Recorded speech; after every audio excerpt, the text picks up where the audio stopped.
Buenas, bienvenidos al Café Enfermero. Hoy es nuestro primer programa y queremos hablar sobre la historia de enfermería. Para ello tenemos aquí a un experto en historia, el cual ha sido nuestro profesor, Juan Antonio Hidalgo Pardos. Buenos días. Buenos días. Bueno, ¿cómo quieres que te llame? Juan, Juan Bueno, primero, Antonio. experto no, pero Eres historiador, me sabía que ¿no? haber llamado a mi amigo Eduardo. Pero bueno. ¿Cómo quieres que te llame? Juan Antonio, Juana, no, Juan Juanan, Antonio, sí, vale. como quieras. Sí. Bueno, te llamo experto porque aparte de ser enfermero, especialista en salud mental, eres historiador y algo has Sí. investigado sobre historia de enfermería.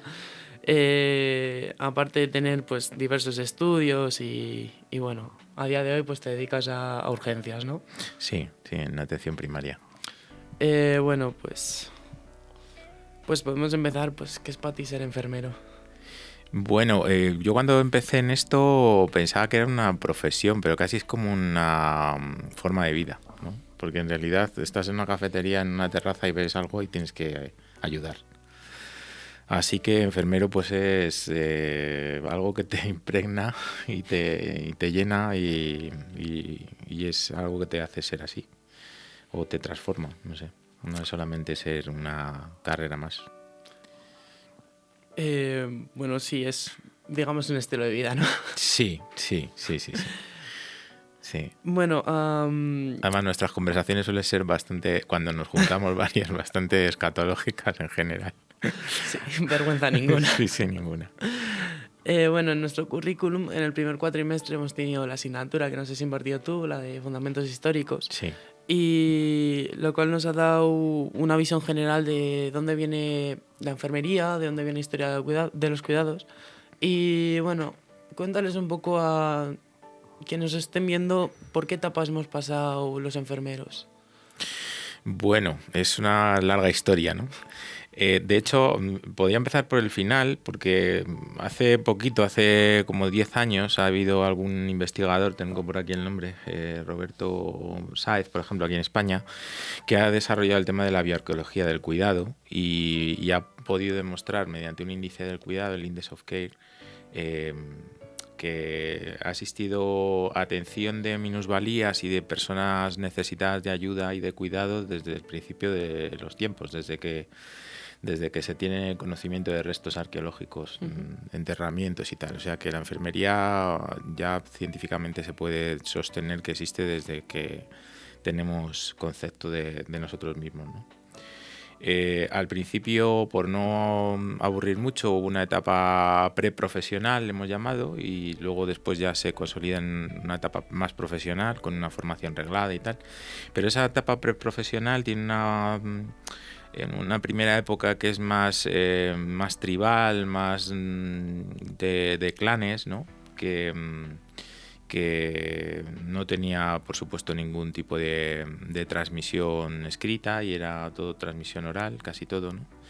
Y que dependía un poco de la buena voluntad o de los conocimientos que se transmitieran entre familiares o entre chamanes o brujos. Y era un poco esa primera etapa del periodo preprofesional. Y luego la segunda etapa ya ha sido un poco más vocacional, muy imbuida por el tema de la religiosidad, de la que luego hablaremos seguramente, y el concepto que la propia sociedad tenía sobre la mujer. Porque la historia de enfermería no puede pasar sin, o mejor dicho, el estudio de la historia de enfermería no puede pasar sin tener en cuenta lo que hemos pensado y lo que hemos hecho con las mujeres a lo largo de la historia, ¿no? Y en estos años, por así decirlo, que tenemos de profesión, tenemos digamos, un gran legado que nos dejan, del cual nos estamos intentando separar, pero al fin y al cabo hoy en día creo que sigue el estigma de que seguimos siendo la sombra de los médicos. Sí, bueno, claro, ten en cuenta que tenemos milenios de actividad secundaria, ¿no? De actor secundario en este rodaje tan inmenso que es la historia de la humanidad, ¿no? Y, y bueno, pues ese estigma que tú dices cuesta írselo quitando, pero sí que la sociedad empieza a entender que hay determinadas actividades en las que nosotros somos pieza fundamental. Por ejemplo, en en el proceso de vacunación del COVID, que ha sido una cosa que ha implicado la acción de prácticamente toda la sociedad, pero en el que se ha conseguido vacunar al 80 y tantos, muy largo, de población, yo que he estado en las vacunas, pues estaba prácticamente gestionado por enfermería, ¿no? Sí que había algún médico en centro COVID, pues había alguna incidencia con las vacunas y tal, pero todo el tema de administración, de distribución de vacunas desde los puntos de llegada hasta los centros de vacunación, toda la decisión de qué tipo de vacuna se ponía el paciente, aunque se hacía bajo protocolo, claro.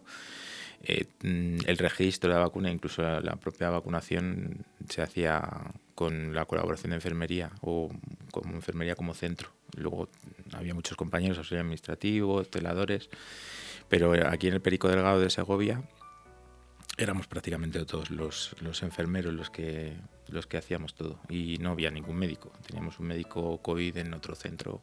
Si había cualquier reacción, cualquier historia, pues lo teníamos que ir solventando como podíamos. La sociedad sí que empieza a darnos también un espacio. Lo que pasa es que no nos lo hemos querido ir ganando. Hemos sido una profesión un poco segunda profesión del domicilio muchas veces, y no hemos tenido ese espacio, ¿no? O sea que es un poco la lucha que nos queda a los que estamos estudiando ahora. Sí, bueno, hemos abierto ya muchos frentes, pero sí, os queda mucho trabajo. Sí, Queda bueno. el tema, lo que hablábamos antes de entrar, el tema del acceso a la 1, ¿no? Como profesión de grado que somos, pues tenemos ese techo de cristal que tenemos que romper, que intentaremos romperlo también nosotros, los que quedamos por aquí, pero va a tocar romperlo a vosotros. Y el tema de la prescripción enfermera, yo creo que son dos estímulos que todavía tiene la profesión ahí, ¿no? Sí, bueno, intentaremos luchar por ello, porque habrá que romper techos de cristal. Sí, y ya enfadarse veremos con mucha algo. gente, sí, pero bueno, al final la sociedad sí que nos va dando un espacio, sí que sabe perfectamente que tenemos una función todavía no muy definida. Todavía piensan, algunos te siguen llamando ATS cuando los ayudantes técnicos sanitarios, pues quedará alguno que a lo mejor tenga 66, 67 años, pero ya está superado. Esa titulación ya está erradicada desde el 77, Bueno, desde mi el abuelo siglo nos llama practicantes. Sí, que es todavía anterior. Yo, con los colegas, muchas veces nos limitamos a llamarnos pinchaculos directamente, pero hacemos muchas más cosas, claro. Bueno, como comentabas al principio, la historia de enfermería va muy ligada a la mujer. Sí. Hasta tal punto de que yo en mis apuntes, es una frase que tengo guardada, y lo puse justamente al principio de los apuntes, y era: enfermería igual a mujer. Entonces, ¿por qué la mujer es un papel tan fundamental en la enfermería? Bueno, a ver, es que ha habido muchas formas de pensar en torno a lo que es la mujer por parte de la sociedad en general, ¿no? A lo largo de la historia. Entonces, no solamente ha sido la mujer, también ha habido momentos en los que en la historia ha habido enfermería llevada por hombres, sobre todo el tema en monasterios, y incluso antes en el Imperio Bizantino o incluso en el mundo griego. En los nosocomios, en los centros de hospitales donde se cuidaba a la gente, pues normalmente era el varón el que administraba esos cuidados, ¿no? Pero la historia que tenemos y que todavía seguimos teniendo, de que la religión es la que marca un poco las pautas del desarrollo de cualquier cosa, ¿no? Pues hace que desde el punto de vista de determinadas religiones la mujer sea un poco secundaria, ¿no? Y bueno, pues como decíamos el otro día de cachondeo en casa, como si está de Dios, ¿qué más da lo que haga la mujer o deje de hacer el hombre, ¿no? Si es Dios el que marca el destino de las personas. Imagino que no tenía tanta importancia lo que se hiciese con el paciente, porque era un poco el cuidado de él o la ruta que tomaba el proceso del enfermar, pues lo marcaba un poco la divinidad en determinados momentos de la historia. Y yo imagino que por eso se relegó a un papel un poco más secundario el tema. Pero yo lo pienso un poco así, ¿no? O sea, la mujer al fin y al cabo es la que se dedicaba a cuidar en casa, ¿por qué no lo va a hacer fuera? No sé si... Sí, bueno, en realidad es que el papel de la mujer en el domicilio ha sido hasta la emancipación de la mujer que se produce en el siglo XX y ya muy adelante aquí en España, muy adelante. Ten en cuenta que, por ponerte un ejemplo, una mujer no podía tener una cuenta corriente en el siglo XX, ¿no? Y no podía ir a un hotel si no llevaba el libro de familia o una autorización del marido, ¿no? O sea, el problema de la historia es que, o del estudio de la historia, y en el caso de la enfermería es que miramos con los ojos de la actualidad la forma de entender o de mirar la sociedad del momento que estudiamos, ¿no? Y en aquel entonces, y hasta bastante poco, que la mujer se dedicara a sus labores en el hogar y a cuidar a los enfermos tanto en el hogar como en casa, como en el hospital o en el centro de salud, no tenía ningún tipo de oposición social, por decirlo de alguna manera. Ten en cuenta que fíjate que aún hoy, siendo una profesión que más o menos está al acceso de cualquiera que tenga unas buenas notas, ¿no? Ujú. Seguimos siendo un 84% mujeres y un 16% de hombres en enfermería. O sea, es una profesión eminentemente femenina. De hecho, nosotros no tenemos ningún problema en que nos llamen enfermeras porque, a los varones quiero decir, porque somos enfermeras y así nos denomina el Consejo Internacional de Enfermería o la OMS. No tenemos ningún problema en que se nos llame en femenino. Eso es lo que te iba a preguntar. ¿Es legado de esa historia que actualmente sea un tanto, bueno, tan importante ese porcentaje de mujeres en la enfermería? A lo largo de la historia, No, es legado hoy en día. Por ejemplo, en clase somos 57, creo que nos hemos quedado, sí, y esos 7, aparte de los 50, somos hombres. sí. 50 mujeres. ¿Crees que es legado? Que es O... tradicionalmente... Sí. Yo no creo que tenga que ver. Yo cuando empecé enfermería allá en el Rancho Grande, en el año 92, creo que empecé. Sí, en el 92 empecé, bueno, en el final del 91, 92. Y en aquel entonces me pasaba igual que a vosotros. Mi clase éramos alrededor de 60, pues había como 10 chicos y 50 chicas, ¿no? Pero cuando yo elegí la carrera de enfermería, entré casi anecdóticamente en esa universidad, porque había intentado entrar en fisioterapia, en medicina, me tiraba a la sanidad, pero entré en enfermería sin saber que aquello era una profesión femenina. Y, y yo creo que ahora lo tenéis un poco más claro, pero en aquel entonces, no sé qué decirte. Yo creo que el ser enfermero necesita, o enfermera necesita cierta sensibilidad mayor, pero todo eso se aprende. Todo eso se aprende. O sea, no sé, nato. No se nace siendo enfermero, claro. No. Bueno, hay gente que tiene vocación desde pequeño. Sí. Y gente que quiere ser astronauta, pero luego pues va reconduciéndose. Y otros que acaban siendo astronautas, claro. Te iba a preguntar también, como me has dicho antes, bueno, hemos estado viendo en tu currículum que te gustan mucho los Jerónimos, Banana. Sí, estoy haciendo una tesis ahí, a ver si la termino de perpetrar. Y nos comentabas que los Jerónimos era gente que cuidaba en los monasterios. Sí, porque tienen de hecho su sección de hospitalidad, o sea, su zona de hospedería. Y los que quedan en el Parral, que quedan bien poquitos, creo que son 6 los monjes que quedan ya en el mundo, tienen su sección de hospedería para que puedas allí pasar unos días con ellos. Si eres varón, claro, si eres mujer no, porque el claustro lo tienen cerrado a mujeres. La pregunta ahora es, ¿en qué momento se pasó de que estos monjes, Uh-huh. que eran principalmente la gente que cuidaba en los caminos, en las rutas, en todo esto, pasen a ser mujeres, casi todo? Bueno, yo creo que lo marca sobre todo las necesidades que tiene la sociedad, porque hay determinados momentos crisis epidémicas, por ejemplo, pandémicas en las que, como la peste negra o alguna cosa así, ¿no? Cosas bestiales en las que toda la sociedad necesita de todos los brazos y manos que hagan falta, ¿no? Y bueno, no tenemos que perder de vista que aunque los monasterios tenían enfermería y atendían enfermos, sobre todo en la zona de rutas de caminos de Santiago, cosas así, también había conventos femeninos que también atendían enfermas, ¿no? De hecho, las enfermas femeninas no eran atendidas en monasterios habitualmente. Y el paso de la atención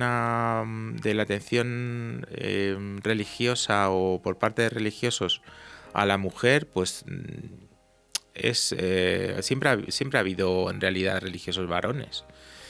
No es que haya habido un proceso, un momento drástico en la historia de la humanidad que haya dicho, pues a partir de ahora ya todos son mujeres los que van a atender al enfermo. Lo que pasa es que sí que es verdad que con las diaconisas alemanas de Kaisersberg, sí que una de las condiciones, que es la primera, se considera la primera escuela laica de enfermería, una de las condiciones que tenías que hacer para acceder era ser mujer, claro, para ser diaconisa. Pero había escuelas de enfermería en conventos masculinos o en monasterios masculinos. Sí, también. ¿Y con Florence Nightingale también pasó? ¿Con la escuela de Florence Nightingale? Sí, bueno, ella procede de las diaconisas también. Y ella lo que hace es marcar un poco el tema de la prevención, sobre todo de temas ambientales. Ella sabes muy bien que participa sobre todo en los desastres de la guerra de Crimea. Sí. Y entonces ella, con la formación que le había dado las diaconisas, pues practica una enfermería centrada en el control de todas esas cosas que rodean al enfermo. La higiene, el agua corriente, los momentos de relajación, de tranquilidad, de pues una buena alimentación, todo eso que rodea la enfermedad. Y es un poco la primera que lo estandariza o que consigue demostrar, estadísticamente incluso, que su actuación mejora la supervivencia de los heridos en batalla. Bueno, es nuestra querida dama de la lámpara. Sí. Así la llamaban, porque iba por ahí por la noche. Esa mujer, claro, enfermó, la pobre, porque no paraba. Debía de trabajar 20 horas al día. De hecho, nuestro logotipo es la lámpara de Florence Nightingale. Sí. Y bueno, ¿en qué año dirías tú, si tuvieras que establecer una fecha, dirías que la mujer entró a cuidar a la enfermería? Pero como profesional. Sí. Bueno, hasta 1915, hasta mayo del 15, que se crea por primera vez el título de enfermera en España. Yo te hablo aquí en España, ¿no? Sí que había un montón de profesiones, no sé, me las traigo aquí apuntadas. Eran, por ejemplo, cirujanos sangradores, ministrantes y practicantes, que eran más masculinos, ¿no? Una profesión más masculina. Y a partir de 1915 se empieza a meter la gente en las escuelas de enfermería siendo mujer. Si quieres que pongamos una fecha, pero vamos, en la historia no tenemos claro lo de los compartimentos estancos tampoco. Bueno, has dicho que había muchas profesiones antes de enfermería. Sí. En la antigüedad tenía muchas profesiones, por así decirlo. O sea, éramos cirujanos, éramos... se me acaba de ir el nombre. Bueno, éramos muchísimas... Romancistas, ministrantes, sí, cada uno se dedicaba un poco incluso había también diferencias entre médicos. Había médico físico que no tocaba al paciente prácticamente, le diagnosticaba simplemente con el análisis de la orina, el pulso y poco más. Y luego había pues un cirujano sangrador, que era una cosa así entre medias, que era el que se dedicaba a hacer las sangrías. Yo creo que eran un poco especializaciones en determinadas técnicas, como la flebotomía, ¿no? Sangrías con sanguijuelas, con escarificadores, con cosas así muy cruentas. Pero era lo que en aquel entonces se consideraba que había que hacer. Entonces, todas estas profesiones decías que son principalmente masculinas en esas épocas. Sí. El cirujano sangrador o el sacamuelas, el algebrista, que se encargaba un poco de de corregir fracturas o luxaciones, pues eran prácticamente el 100% tíos, eran hombres, sí, sí. O sea que prácticamente hasta el siglo XX no podemos decir que la mujer entró profesionalmente. Estaba muy relacionada con la práctica del cuidado, pero en el ámbito religioso. O sea, Claro, religiosas. hasta la escuela que habíamos dicho de diaconisas no se pasa a ser laico el sistema formativo. Sí, bueno, el turismo sanitario ha pasado a lo largo de la historia. Bueno, nosotros nos vamos a poner pelo a Turquía. O sea, Una claro. sinergia, ¿no? ¿Eh? Una sinergia. Claro, es que tú, a partir de que tienes un mundo globalizado, pues vas a buscarte las habichuelas donde te cuesta menos dinero. Tiro del móvil y me compro no sé qué y me lo traen mañana. Y no entiendo que eso también incrementa el impacto del carbono, por ejemplo, y que yo a lo mejor puedo tener ese producto la semana que viene y no me pasa nada porque no me haya llegado mañana. Pues esto pasa por el efecto de la globalización.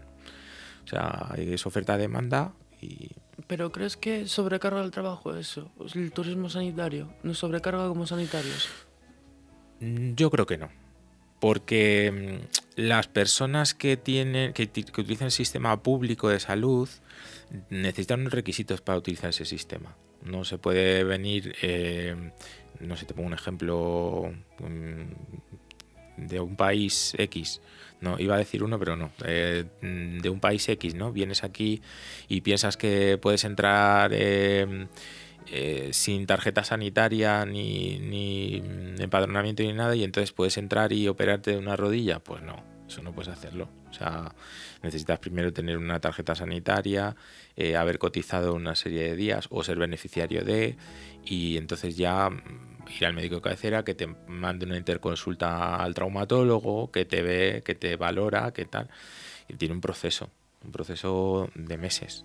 Entonces yo creo que la gente que viene a hacerse una cura de no sé qué o a ponerse tal va a la privada, tiene dinero y ya está. Yo conocí en Menorca una compañera que trabajaba en oftalmología, y cuando el jeque de no sé qué país, no me acuerdo exactamente, ni tampoco lo iba a decir si me acordara, se tenía que operar de algo, venían a por ella en un avión privado, iba al aeropuerto y volaba a Arabia Saudita o a Yemen o donde fuera, y allí tenían montado su quirófano y tal, ayudaba en la cirugía y se la volvían a traer. A gastos pagados. A gastos pagados, claro. Bueno, y muy bien pagada. Porque el jeque había decidido o le había llegado que esa era la mejor enfermera de Baleares. Pues para él la cogía y se la llevaba.